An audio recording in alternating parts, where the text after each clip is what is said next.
Welcome to the Typical Skeptic Podcast, where we dive deep, you decide. Questioning the matrix from UFOs, where the shadows unknown reside. Rob Khalil busting myths like ghosts in the night. Paranormal pros, secret space ops, yo, we keep it real, no fright. Typical skeptical seeking, never sleeping on the lies. Aliens, Anunnaki, black ops in disguise. From abductions to ancient scripts, we flip the script wide. TSP style, mile after mile, truth can't hide. Hold up, TSP crew assemble, we dismantle the fable. My lab's targeted souls breaking out of the stable. Dormant, howling, Bigfoot prowling, cryptids in the mist. Mandela, the fifth twist in reality, can't resist the twist. Soul trap snapping, reincarnation mapping, holographic dreams. Near-death visions, out-of-body missions, waking up the teams. No censorship here, we fear no elite scheme. Conspiracy kings ringing bells, hear the freedom ring. The skeptical seeking, never sleeping on the lies. Extraterrestrials, interdimensional highs. Welcome to Typical Skeptic Podcast. Be sure to like, subscribe, and turn on notifications. Welcome to Typical Skeptic Podcast. Be sure to like, subscribe, and turn on notifications. Welcome to Typical Skeptic Podcast. Be sure to like, subscribe, and turn on notifications.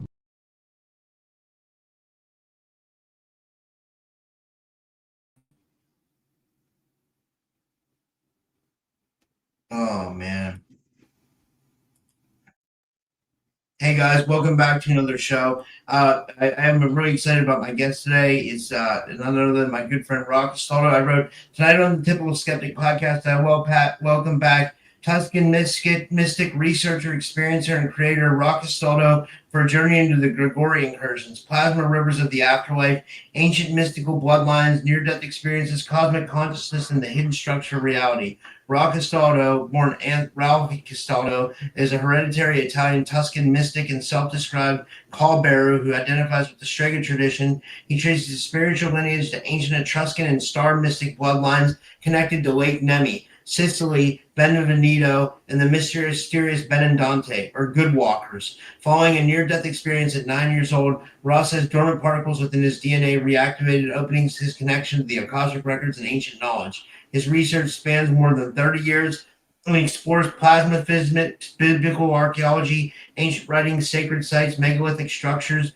mythology, cosmology, and multidimensional nature of consciousness. Tonight, we'll just explore who are the Grigori, what are they, and what are the incursions? Do their incursions affect our reality? Are plasma rivers part of the energetic architecture of life, afterlife? What happens to consciousness immediately following physical death? Can ancient traditions help us understand the soul's journey? And are near-death experiences connected to plasma, DNA, and Akashic Records? And who are the Benandanti, the mysterious good walkers? And what did Etruscan mystics understand about other dimensions? And I have more questions for Ra too, but I'm gonna bring him to the stage now. And Rob, my good friend Ra Castaldo, thanks so much for coming back on, man. How are you? Dude, it's great to be here. Thanks for having me on. It's a pleasure. How are you doing? Oh, pretty good, man. You know, I think the energies are still a little bit off. I think the energies are still messed up. It seems like something's been off for a while, but I mean, I don't know what exactly it was. You know, first I thought it was Mercury retrograde, then I thought it was a full moon. Now it seems like everything. I don't know, but I mean, I'm getting by. You know what I mean? Yeah, no doubt. Before we start, I want to address and do almost send my love to the family of Alan Nascimento. He's a UFC fighter that passed away. He's 34 years old, and he was a good friend of my friend Luis Azeredo, and a training partner of Luis Azeredo. And he just fought in the UFC not too long ago, and he died in his sleep from a heart attack, bro. 34 years old. Oh, that dude, I saw that. Someone told me about that. I couldn't believe it. I remember seeing him fight in the UFC. He was a good fighter. He was a decent. I mean, if you make it to the UFC, you're not bad. You know what I mean? I mean, there could be bad UFC fighters, sure, but just to make it to the UFC, you have to be on another level. Yeah, for sure. You're in the top like 10% of the world if you're making it into the UFC. Usually. Yeah. I mean, there are sometimes some people that get called up on short notice that might not really belong there. A good example is the guy who fought O'Malley. Remember that guy that just took like a Oh yeah, that was what was his name? Yeah. Oh fuck, it's gonna escape me. I know who you're talking about. He didn't belong there, but he took a. I'll give him credit. He had a lot of Chris heart. Mutino. It was Chris Mutino. Yeah, he's in a good example of someone that didn't really belong there. I mean, he's got skills, but not at the elite level. It used to be where it's too many people in the UFC now. I mean, back in the day, you knew every fighter. Yeah, Like they all meant something. They were all like the top in the world. And almost every guy on the card, you could look at some of the old cards, almost every guy on the card was like a name. You know what I mean? And that's not the case anymore. So it's just there's a lot of people that probably shouldn't be in there. But yeah, dude, he comes from the shoot the box camp that I'm really friends with and that I've been following and I took seminars with and privates and for over 30 years I've known some people from the shoot the box camp since 2001, whatever that is. Since almost 30 years. It was over 20 years. So did you meet him on Nascimento? Never met him. No, I never met him. But I'm good. I'm friends with some of his close friends. Like the last time when he fought in the UFC, my friend Luis was in his corner. Luis Azeredo. Yeah. Wow. Yeah, he's from the Diego Lima camp, and Luis has a gym in New Jersey, and he also teaches at the Muay Thai class at Renzo Gracie in Middletown, New York, where I used to be at. Wow. So yeah, my friend Onishi taught the class at originally the jiu-jitsu class, and they didn't really have a Muay Thai coach until Luis went there. Yeah. Yeah, Luis is amazing, bro. He fought in Pride. He fought in Bellator. He fought in Cage Rage back in the day in the UK. He beat Anderson Silva in Anderson Silva's first pro fight. He beat Paul Daly in Cage Rage.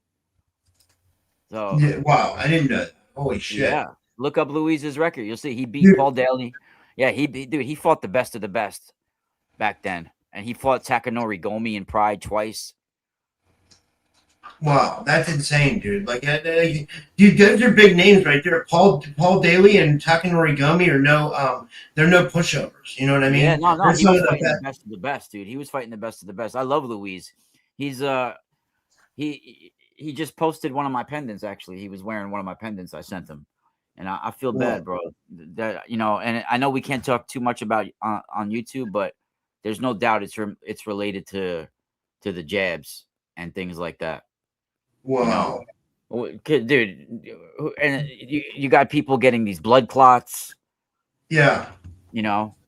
One UFC fighter just had one in his neck. I mean, and they're like these huge blood clots, Yeah, and guys, like when we talk about these UFC fighters, these people, one thing, and this is great because it circles around to like what we talk about on here, like conspiracy stuff and alternative health and all that stuff. Like, like these people are like some of these UFC fighters are like the most physically fit people in the world. Like literally, like they have to like make weight for fights you know what I mean? They have to be in top condition and like, I mean, like there's a couple like people that like, that. Like we joke around, like Carlos Prates smokes a pack of cigarettes after he fights. Like the people what they don't understand though, Rob, is like how much they tax their bodies. Yeah, right? And that is true. Even me, like I didn't get to an elite level, but after doing it for so many years, like my knees and my ankles, the cartilage is like worn down almost on bone to bone just from wearing it so much. Yeah. And I got a bad neck, but still at 48 years old, I mean, I did a lot of damage, and I didn't do it at that for that long. I stopped when I was like 29, 30 years old. So these Yeah. guys, some of them continue into their 40s, and they're cutting a lot of weight and all that, and constantly taxing their body. And when you take, some of these things that, when the guys are having heart attacks at a young age, you got to look at that, because they're cutting weight, and they're also putting their body in an extreme. And then, so there's something going on with with ever since this pandemic that we had and everything that came out afterwards. It seems that a lot of young athletes are having heart problems and blood clot problems, especially when they put their bodies through high levels of endurance and things like that they go through. So Wow. people got to look at that. That's not supposed to happen. You're not supposed to be 34 years old and at the peak of your health and die of a heart attack in your sleep. I mean, it's not normal. Yeah. Jay Skyrunner says so many bodybuilders dying now too, young ones. Yeah. Yeah, dude. It's pretty wicked. It's pretty wicked. And a lot of them, I mean, you've seen it coming out the last couple of years about people having these calamari type blood clots, like big ass blood clots, and only people that are finding it are like morticians and shit, because who's looking inside people's veins and things like that? You would have to be like a heart doctor or some kind of doctor that's doing that type of work. So sometimes when the coroners were cutting people open, they were seeing these like calamari sized blood clots in people. And Wow. and then when they asked the families, most people were vaccinated and things like that. Wow. That's crazy, man. Yeah. I mean, that's So of that's course, I don't know I'm no doctor. And I can't give any health advice out there, but it doesn't. I mean, look at the freaking evidence here. Look what's going on. yeah. And what did Fauci do? He pled the fifth on everything. I mean, it's like, no, dude, you're responsible for a lot of people, Yeah. perishing, like for real. It's not even a joke. It's like, it's not even a conspiracy anymore. That's why YouTube gave a lot of people back their channels that were talking about like the COVID stuff, because they realized that, like, they were proven wrong. Like it was like, like there definitely was something wrong with the jab. Like I don't know. Well, think about it too. Like, you can't just get like a readout. Like, we can't even spend $1.59 at the store without having a label that says exactly what we're consuming on the back of it. Yeah. Right. When you go get, like, I have a child, right? When you go to the doctor or anything like that, and they want to vaccine your kid, you don't get like a printout to say exactly what's going into your child's bloodstream, Yeah. right? Yeah. You're telling me we could spend a dollar at the store and they're going to tell us exactly what's in there when we consume that, but something that we're injecting into our bloodstream, they're not going to give us a readout of what's in it. That doesn't seem right. It's because they want to control everything that's on the market. Like, like they don't, like they're in with like Flint with the pharmaceutical companies. So, it's like almost like they basically represent them. So like they don't have to do it on that, but anything else like food, that's like they make everybody like FDA. That's why they make everybody have a patent for shit and stuff like that. Like, like you have your food at your food, or like that's why the whole thing against raw milk. Like, have you seen this shit against raw milk, that like you can't have raw milk? Like it's like, it's like a like the It's government illegal will to come have after you. like it's illegal to have like fruit trees and things like that in a lot of places. Like, you can't even have your own. You can't even grow your own things in some places. That's insane, man. Yeah, yeah. They're regulating everything, dude. It's think about it, bro. They charge you for everything. Water. I mean, Yeah. it's just Mother Nature Mother Nature eventually corrects itself and shows people that you don't own this land. Yeah. You know, Yeah. it's really sad. It's really sad what's going on, and I think that there's going to be a lot of things coming out over the next couple of years with people and the health wise, and you could tell the elites, they want to do population control. They're always talking about they need to cut the population basically in half. Oh, absolutely, man. Yeah. That's So it. Yeah, and and we're starting to see it trickle down, like and like yeah, you know, yeah, it's scary, man. Because like it's like who's next? It's like hopefully I'm not next. I mean, I didn't take no job, but I mean, like still, like I didn't I either. And mean, it said that they were forcing a lot of people at jobs, that they can lose their career unless they get it done. That's yeah, unfortunate because a lot of people got put at a crossroads where they're like, what do I do? Do I leave my yeah, job? You know, yeah. yeah. Wow, man, yeah. Well, I guess we'll transition to it. So we're going to talk about the Grigori tonight. So my friend Jenna, she's been getting into. I just want to tell you this real quick. She's been getting into spirituality, and I think I know the answer to this. But she wants me to ask you about. I know we're going to talk about the Grigori, but this relates to it. She wants me to ask you what's the difference between Nephilim versus demons versus fallen angels. And I thought the Nephilim were the fallen angels, right? But like, are they demonic too, or No, like, how no, does that all work? there's a difference. So, fallen angels are created by God. They're messengers of God, right? So they're a higher being, if you want to say, than a Nephilim. Yeah, Nephilim is what was created when fallen angels decided to disobey God and come to earth and take human women as wives and create a race called the Nephilim, which are part fallen angel and part human. So a fallen angel is a full angelic being. A yeah. Nephilim is part human, part angelic being. And then you have the The Rephaim. Nephilim are the offspring of the fallen angels, right?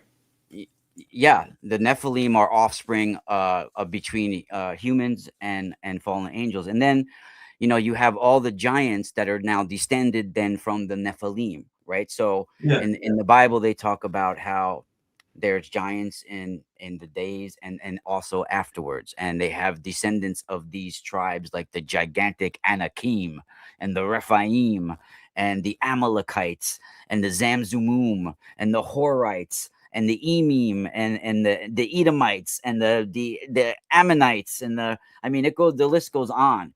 And they had these huge metropolises like in ancient Arabia Petra, where they had these huge rock metropolises of these giant races all over the world, not just there, but all over the world. So and they're descendants from angelic beings, which are the Grigori, and the Grigori deciding to come to Earth, and like and one of the incursions that's discussed in the Book of Enoch is one example, and they created this race of Nephilim, and then from the Nephilim, you have more watered down tribes. And that's where you get to the Anakim and the Rephaim and the Amalekites and all of the other tribes, and on down to all the way to like the Persians, the Mitanni, the Hittites, and all of these tribes as well, right? So they're all Nephilim and the Nephilim fallout, so so the demons Persians now are now so wait, the Persians are a direct race of the Anunnaki or the fallen angels, kind of. there are, I would say that certain members of the Persian tribes had those bloodlines. Yes, Yeah, not all of them, and they would be the kings and the elites, the dynasties, right? The solar dynasties, and so when you have certain tribes like I forgot what I wanted to mention about that. Sure, I was gonna before you asked the question, I was going somewhere with that. I totally got lost for a second. Um, I forget what I was I going also with that. wanted to ask you. She also had a question about Strega too, because I was explaining it to her that it's kind of like not witchy, but and it's not witchcraft. But the word Strega means witch in Italian or something like that. But like I was talking to her that they're like the good walkers, that they battle people in the astral and like. But it seems like it has like Catholic ties, but also like ties to like natural witchcraft and like. But can you talk about that a little bit before we get into the Grigori?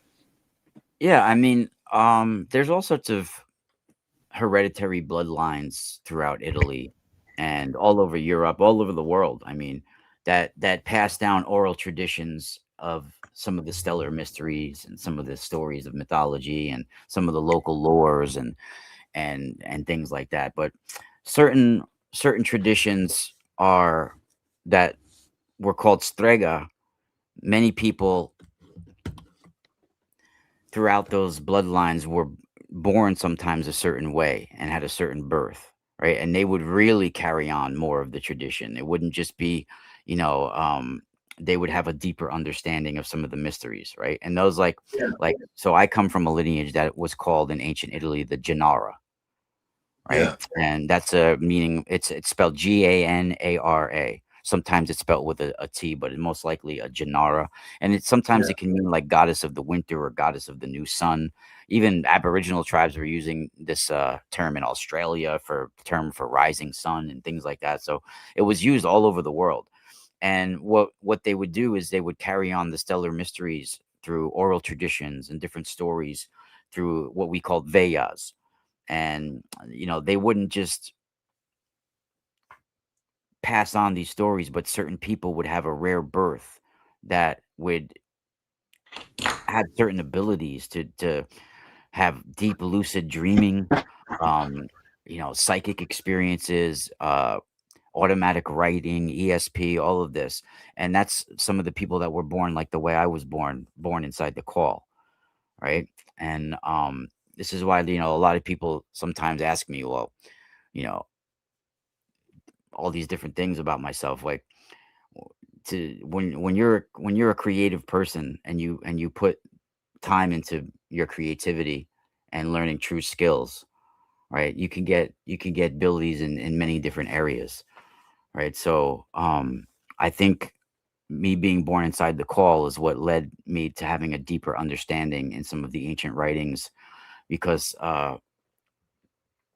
babies that were born this way, for those that know, being born in the call is being born, it's spelled Encaul, in call, Okay, like, right? yeah. And many of the Strega and Strega bloodlines have people that were born this way, and they were coveted by midwives, and not just in Italy, I mean all over the world, and shaman. In Italy, we just tend to call it noto con la camicia.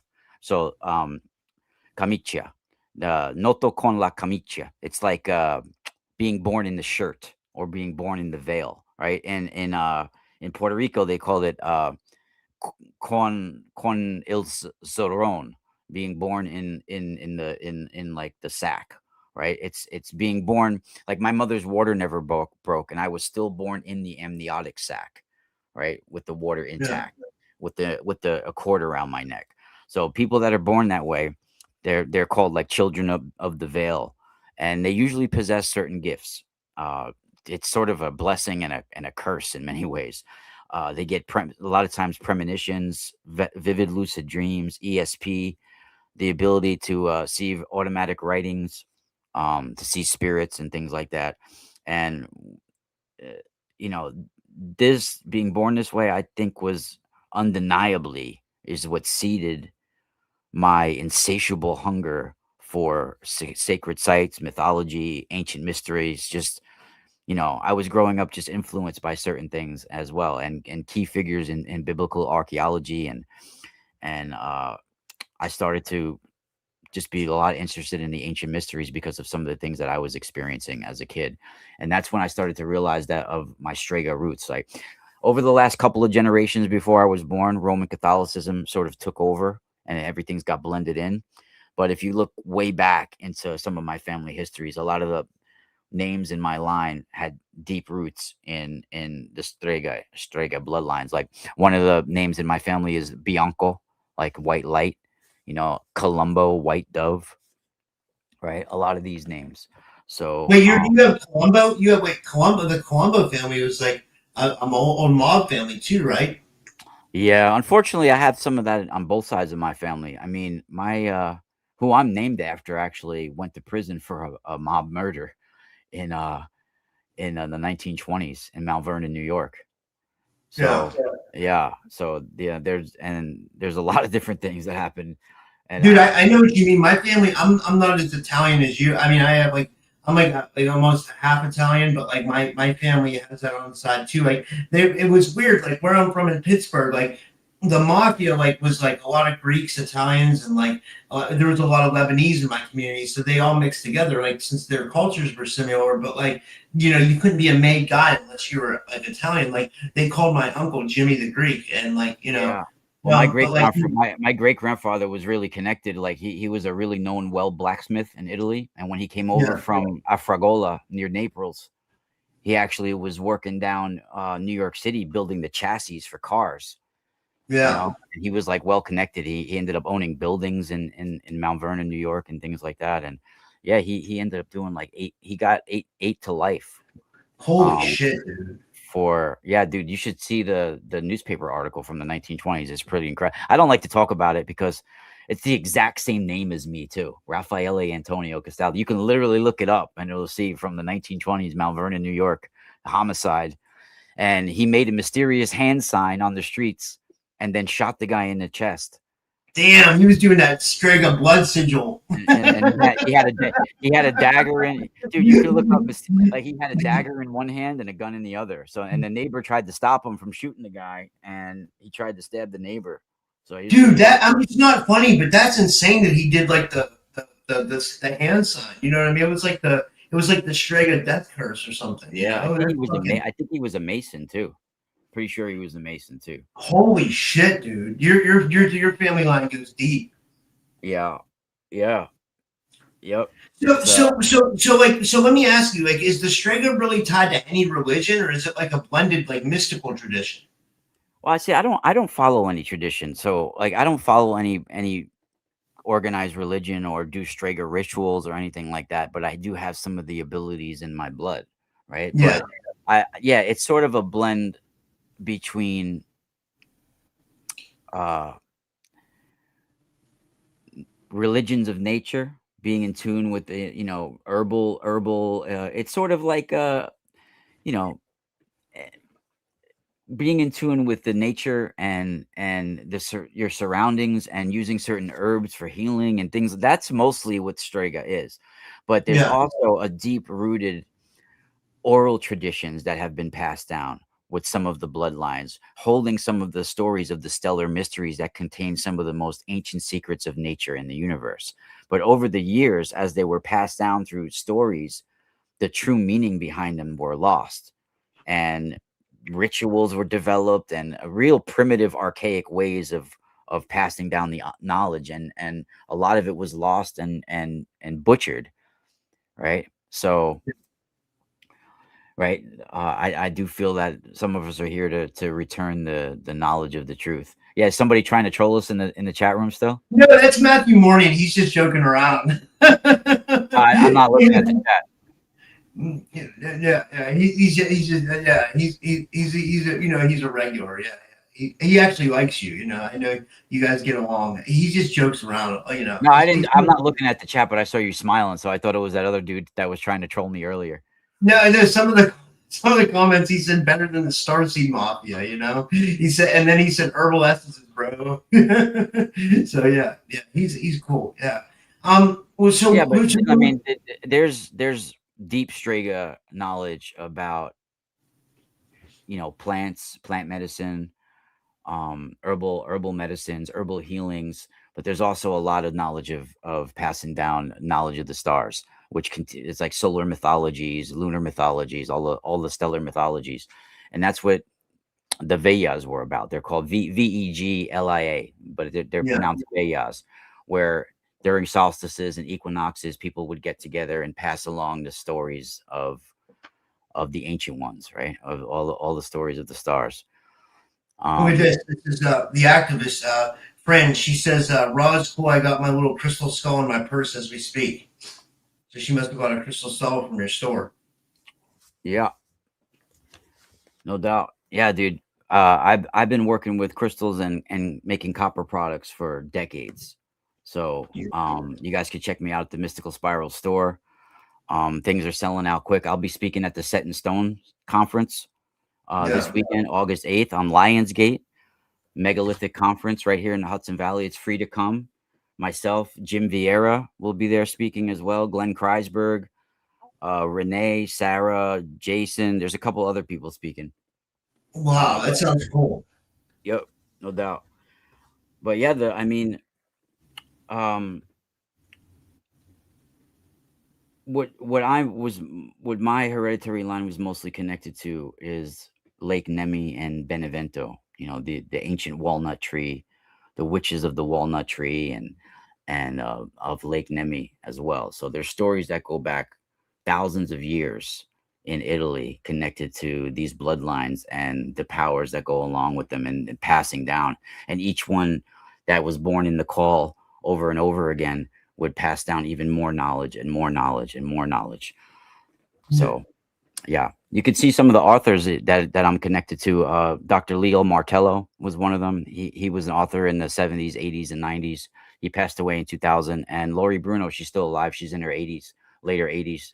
My godmother Lori, she's a world-renowned psychic in Salem, Massachusetts. And I'm actually a reverend in her line, lady in Our Lady and Lord of the Trinacrian Rose. Well, that's cool. Yeah, Yeah. Trinacria is the original name for Sicily. Wow, that's cool. So when we talk about Grigori incursions, like what are we talking about? Like, who are the Gregorian? Like, what were these incursions? Like, Well, the Grigori are the fallen angels of the Bible, right? Now, okay. in Italian mysticism, they're looked at as a little bit different, right? They're still like angelic beings, but they're not looked at as fallen, right? There's good and bad. They're not all fallen. They're not all bad as the Bible looks at it. Like all all angels that came down to Earth, or as in what an incursion would be, infiltrated Earth, are so-called fallen. Like in the Book of Enoch, they talk about 200 fallen angels who come down on Mount Hermon, right? Yeah. Well, that would be an incursion, right? So that would be one incursion right there. But I believe there were multiple incursions, and one of them I do feel happened in the later 1800s. And Rudolf Steiner hints to it, and talks about, well, basically says it, and not in those words, but in his writings, he talks about how in 1879 there were angelic beings that were cast down onto the earth in a war between Archangel Michael and the forces of Mammon, as he puts it. Right? Rudolf Steiner sort of came out of theosophy, right? And he puts each age, sort of like the Hindu would do with the yugas cycles. He puts each age put to a archangel, right? Archangel Gabriel. So in 18, I think it was in 1879, might have been when we changed ages according to him, where we plunged into the age of Archangel Michael. And in 1879, I do believe that when we have angelic incursions, they're unseen forces that are on our planet that are now going to affect us behind whispers in the behind us, right? We're not going to see these forces, but spiritually, energetically, physically, they're going to have effects on us. New technologies are going to arise, new spiritual knowledge is going to arise, and usually these things arise to keep us spiritually locked down and spiritually chasing our tails to control us, right? And these are forces that were cast down on this planet, right? And they're not going to let us ascend higher than them. Wow. So the Grigori are sometimes looked at as gods in mythology, but they're the ones that guard the heavens. They're the ones that guard the magnetic gateway into planets. They're the ones that guard they are the suns. They are the stars themselves, right? So you have different celestial forces in the universe. You can look as angels as suns, stars, galaxies, all different forces of angelic beings are all of the celestial lights in the sky, and the children of the gods, or and the attendants of the gods, are sort of the offspring of the sun, what the suns create, like things, structures that come from the sun, like coronal mass ejections and things like this. All of these things are like the children of the sun, the children of the angels, right?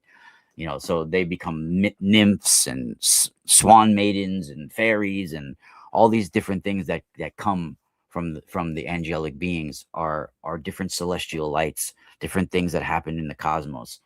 And the Grigori themselves are the ones that guard the stargates. They're the ones that guard the magnetic gateways into planets, and they're the ones that guard the ritual circle. So you can't cast a spell. You can't open a doorway without conversing with these entities, right? When you open doorways, whether it's doorways during star magic or however people are casting ritual circles, they're the ones that guard the four corners of a ritual circle. They stand in their watchtowers over the four corners, right? So they are the watchers because they're the eyes of the night. They're the ones that watch over the rites of the calling, and when you summon the ritual circle and everything that's used in magic, you're conversing with these beings, whether you call them Grigori or angels or aliens or interdimensionals, whatever there's an infinite amount of them and all different types and all different hierarchies. And I don't suggest or pretend to know exactly how it all works or the different hierarchies or but I know it exists, and I know it's talked about in all different ways in all different traditions, and I'm just excited that I'm able to provide some of the little things that I've been able to discover and achieve in my life. So, but it's really dangerous activity to be doing any of this, because a lot of the rituals and a lot of the people think that they're doing are just an abomination of the real truth, and we don't Yeah. have the real truth of this knowledge, right? So we're getting a lot of symbols and a lot of spells and a lot of different things that are just an abomination of what the original thing was, and which creates you know evil, right? Yeah. It creates a distortion of the energy, right? And that's exactly what we're having. It's a bunch of distortion, slime, sludge that's wrapped around everybody energetically, and most of it is from the technology and the spiritual information that's flooded our world. Yeah. And it's exactly in 1879 was when a lot of huge discoveries were happening that have to do with the travel of have to do with solar dynasties, knowledge of the gods, and the travel of souls into the afterlife, that specifically have to do with the Grigori and the fallen angels, and also certain technologies that completely changed and certain information that we started to get after 1879. So in 1879, we had first rediscovered plasma, right? Sir William Crookes and the William in the Crookes tube, he called it radiant matter. He discovered first I guess rediscovered it, if you want to say, in 1879. In 1879, right after November of 1879, where Rudolf Steiner says we had these evil forces cast down by Archangel Michael. Now, if you want to believe it or not, I do think there's a lot of credit to some of Rudolf Steiner's work. I don't believe it altogether, but I do think there's a lot of interesting things that started to happen after that. So in 1879, right after that, in December, when we had the first light bulb with Thomas Edison and Tesla, all that stuff going on, right? And then right around that time, we started to have a lot of automatic writing and channeling and spiritual knowledge come in. So you have Madame Blavatsky and her secret doctrines and all of that going on right after the 1870s. You have the OASP channeling, which is a huge book that most people don't know about. Yeah. So that happened in 1881, and then we discovered the pyramid texts. That's one of the most incredible ancient writings that have to do with traveling into the afterlife and into the cosmic waters, into the magnetosphere around our planet after death, with Pharaoh Unas. The pyramid texts that was found and first started being translated in 1879. And then you also had in 1879, we found the golden tablets of Turi and Petalia that have to do with afterlife instructions. And in 1881 is when John Newbrow channeled this from Pillars of Light in his room, the OASP book. Now, this Whoa. is, if people don't know about this, he was a dentist that was living in New York City in the 1880s. His name was John Newbrow.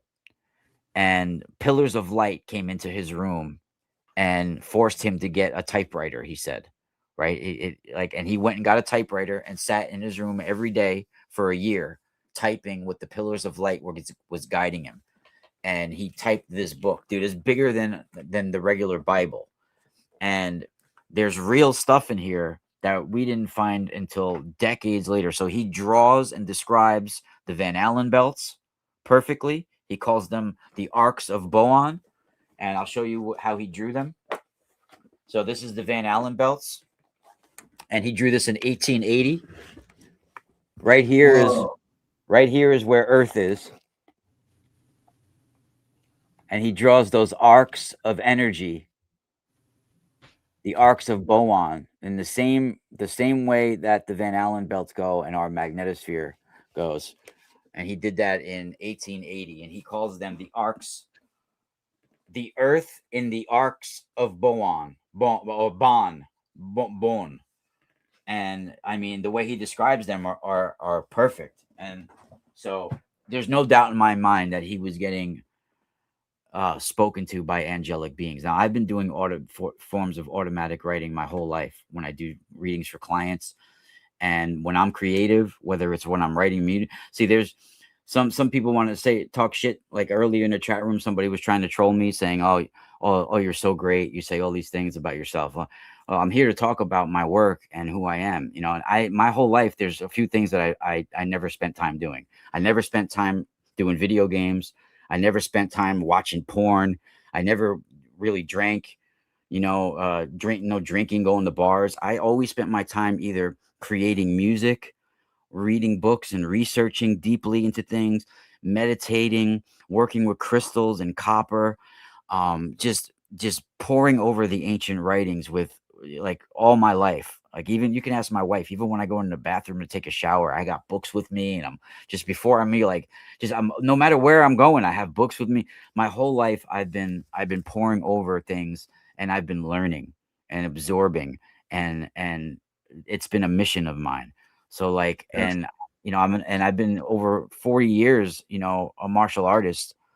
I started when I was a kid, and I did soccer for 12 years competitively, and I played sports most of my life. So like I've been a musician most of my life as well, and a songwriter. I do sketches, a lot of things. So whenever we're being creative and we just let time disappear, we're interacting with the forces in the cosmos, which is all streams of plasma, right? That plasma is people don't understand what plasma is. It's a hot topic right now. I'm one of the only people in the community that has a plasma physics background and a mythology background. And most people that talk about plasma are saying everything's plasma, everything's plasma. That's not true. So they're misunderstanding when the first day knowledge about plasma, when they say 99.99% of the mass of the universe is plasma. Well, that doesn't mean everything in the universe is plasma. Only 99.99% of the mass of the universe. People are misunderstanding what the word mass means. There's many things in the universe that are not mass, right? Like, for example, photons are not mass. They're not plasma. Like, I interviewed Jay Widener recently. He's a good guy and all, but like he was saying everything is plasma. I didn't want to blow his spot up, like, because he was saying like everything's not plasma, right? Some things are plasma has matter, but sometimes you can't see it because it's so low in density and it's translucent.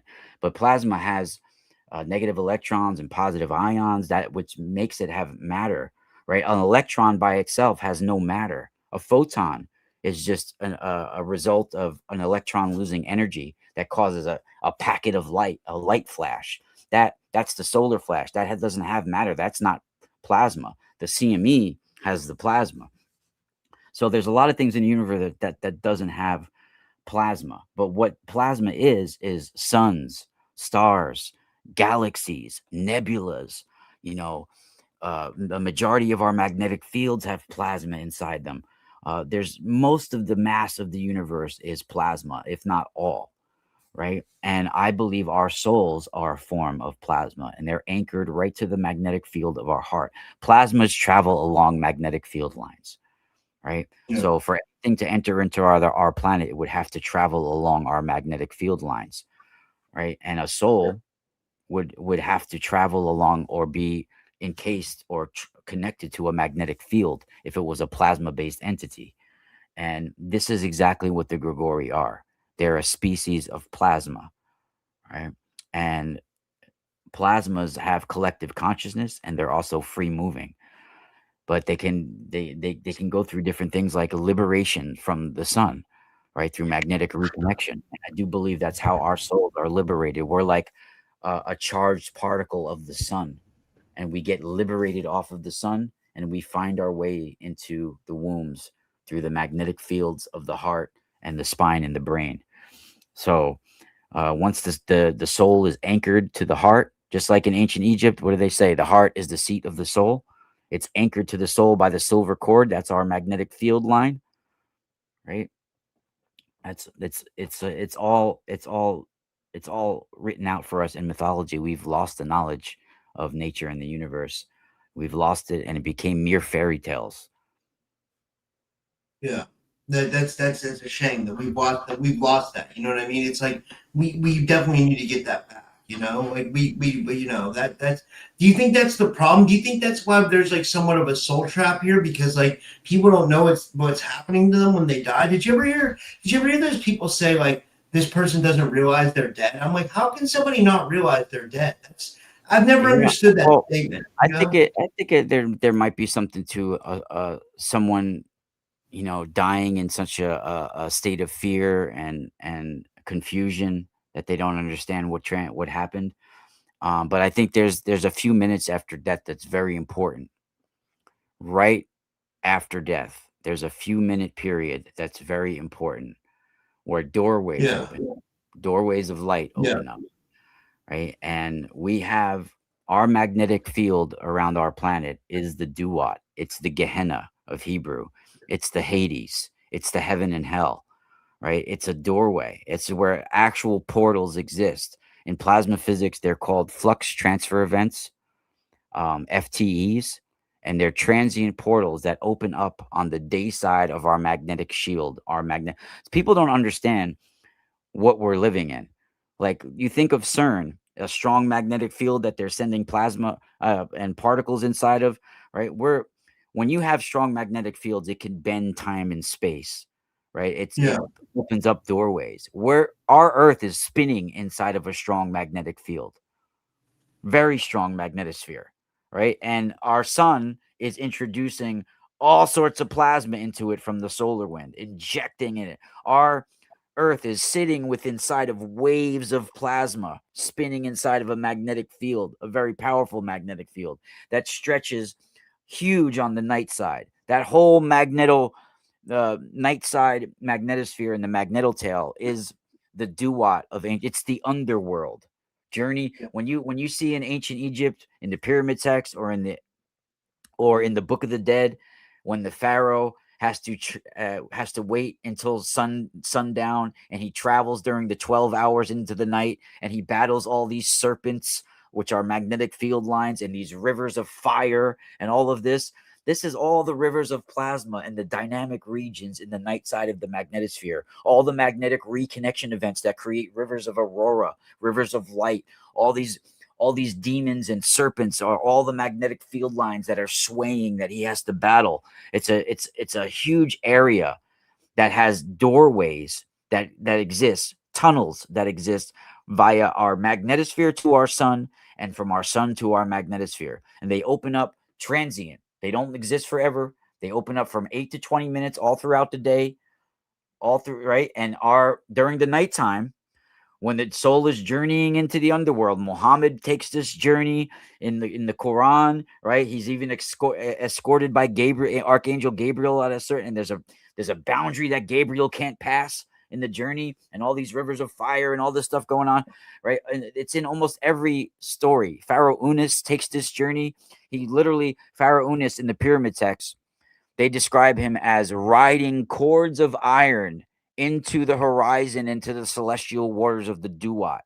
Now, that is incredible. Our magnetic field are literal cords of iron.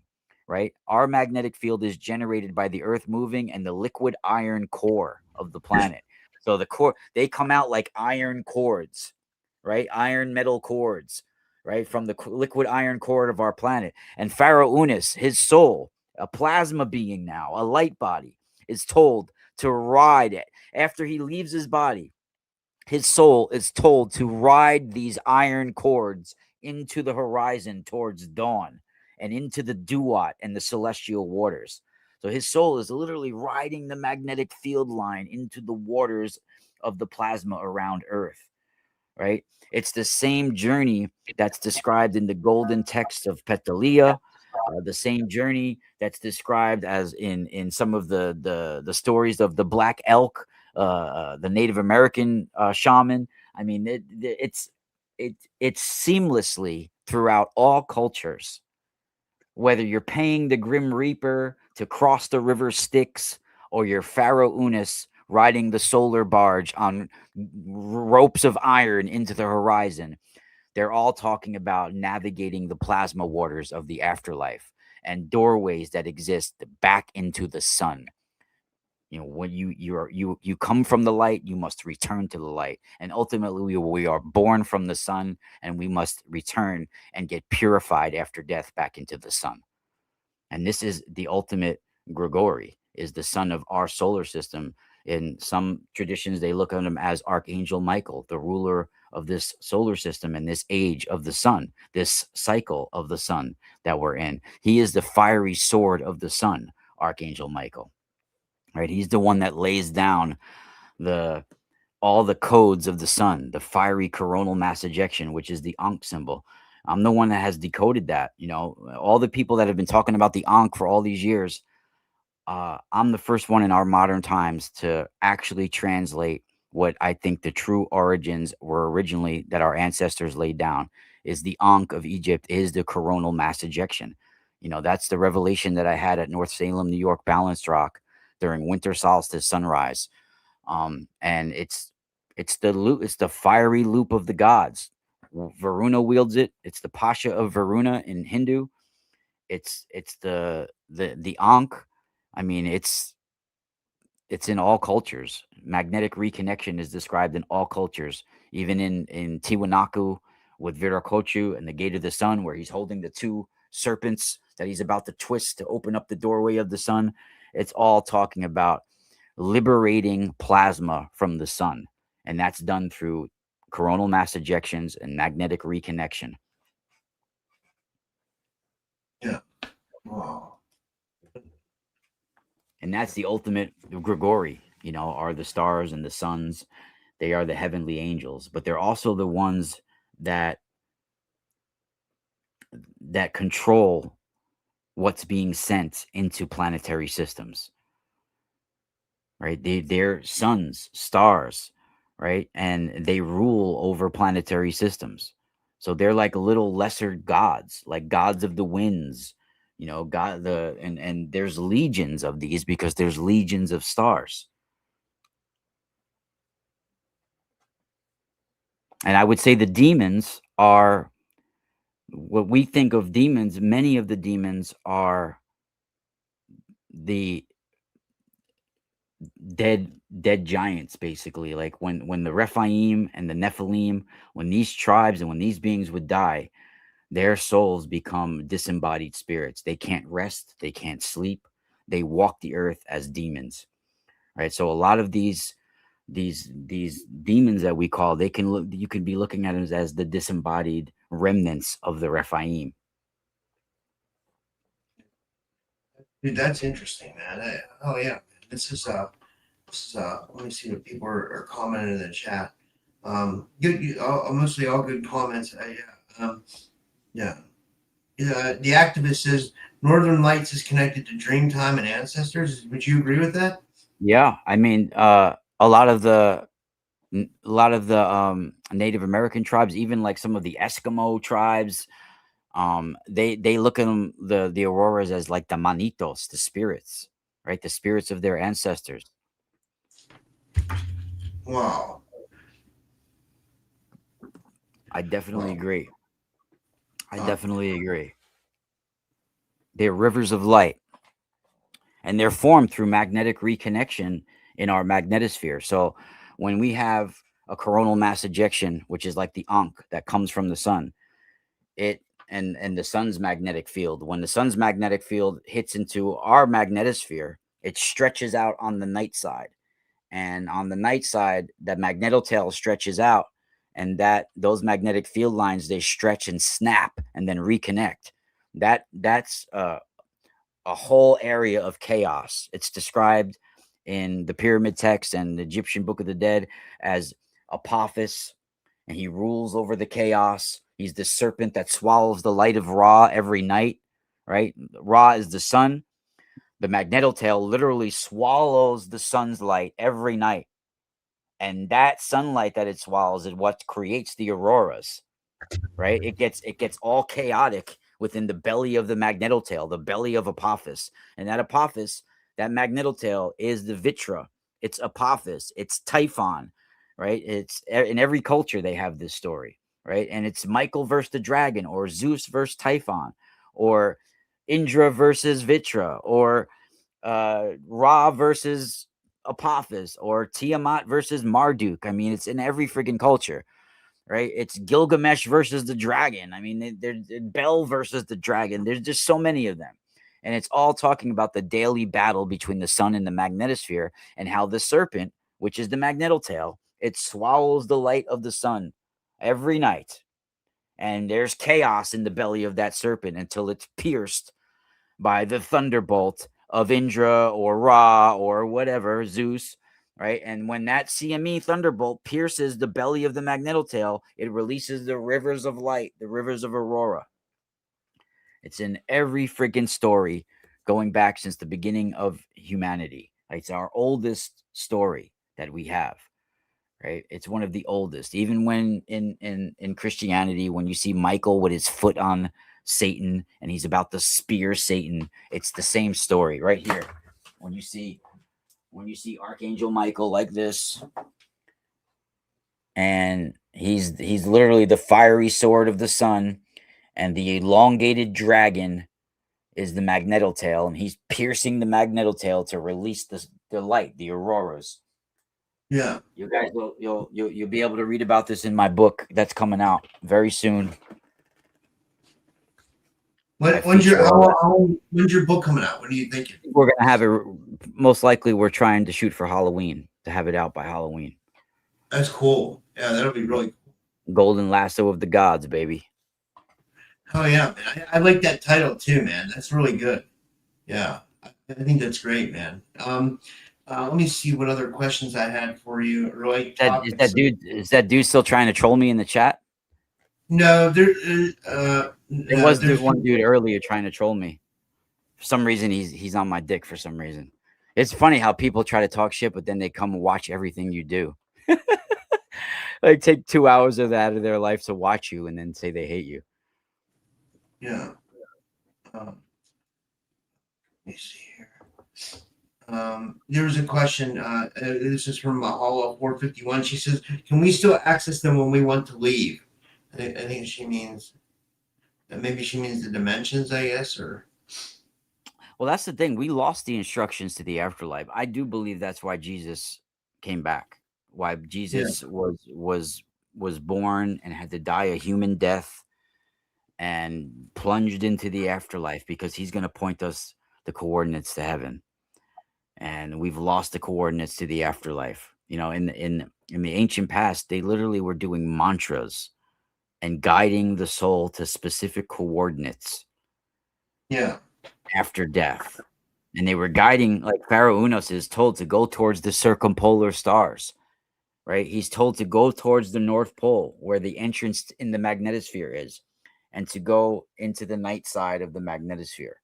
And in many of the golden tablets, like the Orphic golden tablets that were found in the golden plate of Petalia and the golden tablets of Thuri, these are literally golden sheets from 300 years before Christ that people were etching instructions into the afterlife, where they were guiding into the celestial waters, where they're told to go towards this white glowing cypress tree and all these and to drink from the lake of Mnemosyne and avoid the lake of Lethe, right? So they're talking about this lake of memory, this river of light, this lake of light, this lake of memory, and to avoid the lake of oblivion. All these instructions, right? They were very important, and most of these were discovered and started being translated after 1879, and I find that highly interesting. I do believe it's because it was the whispering of the Grigori, these beings behind the the actions of man, making man do certain things, certain technologies that arise, certain knowledge that arise. It's we're being guided to find certain things, to raid certain tombs. I mean, it's really incredible. Yeah, dude, this was a great show, man. I guess that's I mean, I don't know if is there anything else we could go and cover? Or like, But I do highly what do you- recommend people check out some of the channeling and different things that started happening after 1879. You have a lot of people that nobody mentions. Everybody talks about Blavatsky, of course, but check out John Newbrow, the Owaspy book that I showed you. Also, there was another lady called Anna Kingsford, right? Anna Kingsford, she has the Clothed with the Sun channelings. And then in the 1900s, you started having, Alice Bailey. You had Jane Roberts. You had a lot of these different channelings that were going on. Check them out and email me if you guys want. Check out the Mystical Spiral store. I have a golden ticket sale, 30% off. I only do this once every year or two. It's up on the website. Also, don't forget, you have a Typical Skeptic coupon code to use out there. You guys better use that. Rob benefits from that as well. You guys haven't used it in like a month or two. I haven't had somebody use that. So check that out, the mysticalspiralstore.com. If you guys are in the New York or Hudson Valley area, the Set in Stone conference is right here August 8th in Carmel, New York, on Old Gypsy Trail Road. It's right where the stone chambers are in Carmel, right near there. And it's going to be the first ever megalithic conference in the Hudson Valley here in New York.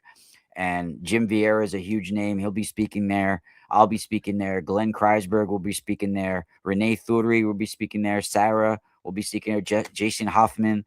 And I might be missing one or two, but there'll be like sound baths there, all sorts of things going on there. So you guys can check it out. Set in Stone is the name of the conference, and it's in Carmel, New York on Lionsgate. Don't forget That's the Mystical awesome. Spiral store. Well, thank you so much, dude. This was awesome. Yeah, and I will see you guys all. I think I have one more show tonight I have to do. I mean, me and Joe Grimm were supposed to do a show 3 days ago. And we keep rescheduling it, but I think we're just doing it tonight. So like, yeah, I'll see you guys in an hour. And yeah, and I didn't mean to have 4 shows today. It just happened. Like, so I don't know. Yeah, but yeah, thanks, Rob. This was awesome, man. And what do you? Just ask you real quick before we go. What are your predictions for the next UFC? What do you think about like UFC 330? Like, Dude, it's so weird what's going on too. It's so weird what's going on. You know how like the guy Arman Sharukian? Yeah. So there's the god of greed and materialism called Ahriman, right? Yeah. And like he's a god of gluttony. And then you have Arman Sarukian always showing himself eating all these massive amounts of food, like going to waste. And you ever see videos with him? Dude, that's a good point. Yeah. Yeah, dude. He's like this ahead, rich guy. He's like he like comes from the god of gluttony, man. It's like some weird symbolism going on in MMA right now. He's some kind of rich kid. You know what I mean? His dad's like a billionaire or something.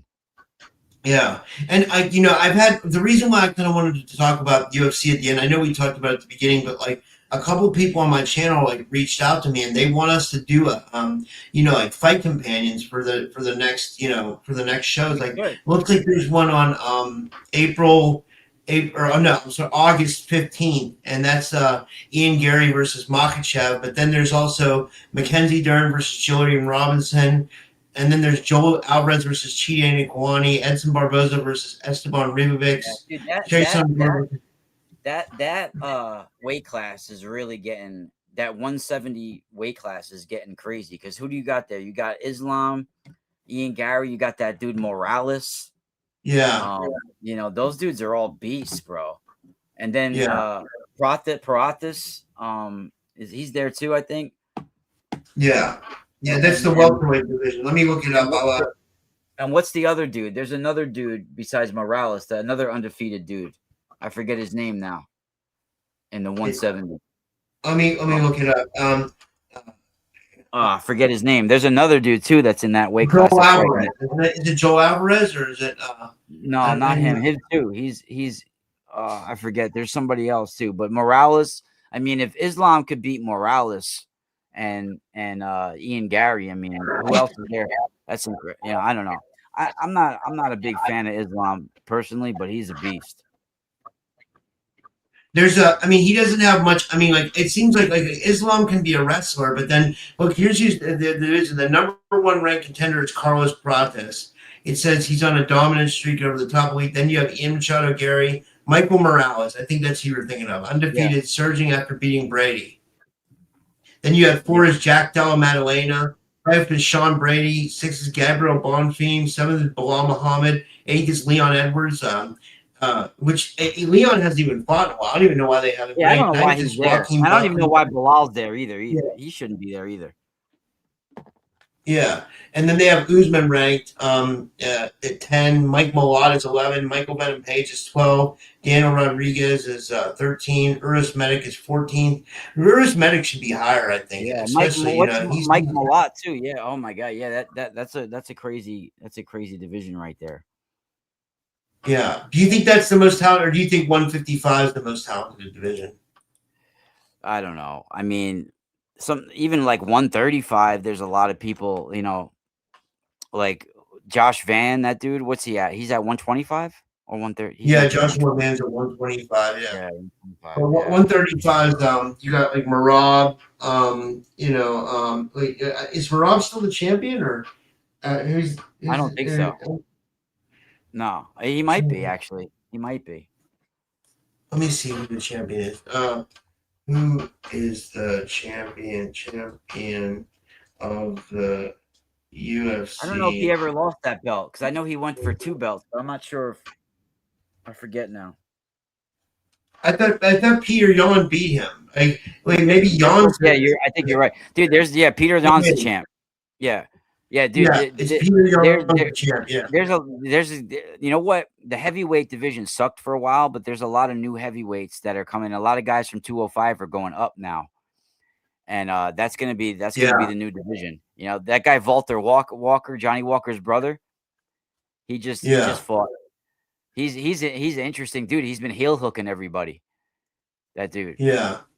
Also, fucking Josh Hokett. If you're talking heavyweights, Josh Hokett's he's got a lot of skill. That's the fight. I want to see Hokett versus Gable Stevenson. That's the fight to make right there. Now, before they learn more, like right now when they're both fresh, right? Yeah. Right. Because I don't think Josh Hokett could be able to take Gable Stevenson 2 years down the line. He better fight Gable Stevenson now. He'd have a better chance while he's that's the fight to make. Actually, you know what? I'd rather see Josh Hokett versus Piera first. If Poaton's going to stay in the heavyweight division, have him fight Hokett. That would be a good fight right there. Yeah, that would. Yeah.